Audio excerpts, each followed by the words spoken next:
बिस्मिल्लाहिर्रहमानिर्रहीम। नाज़रीन, मैं हकीम शहबाज हूँ। आपको हमारे फेसबुक पेज और यूट्यूब चैनल पे खुश आमदीद। तो बात करेंगे थोड़ा चने के हवाले से। चना जो है घोड़ों की खुराक मानी जाती है और इसको जो है घोड़ों की खुराक क्यों कहा जाता है, तो इस वीडियो में हम आपको बताने वाला है। वीडियो को एंड तक ज़रूर देखें।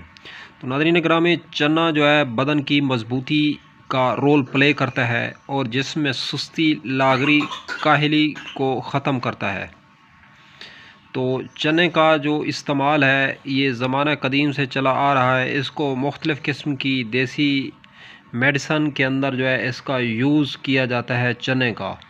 तो चना जो है ये दिमाग और आसाब को मजबूत करता है, दिमागी और आसाबी कमज़ोरी को ख़त्म करता है। तो बदन इससे गठता है। चना जो है ये इसको कोशिश करें दूध के साथ इस्तेमाल करें तो इसके जो बेनिफिट होते हैं, फ़ायदे होते हैं, वो और ज़्यादा बढ़ने लगते हैं। तो चने का 1 से 2 चम्मच आटा जो है मुंह में रख के ऊपर से हल्का नीम गर्म दूध पी लिया जाए तो चने की अफादियत को जो है 4 चांद लग जाते हैं।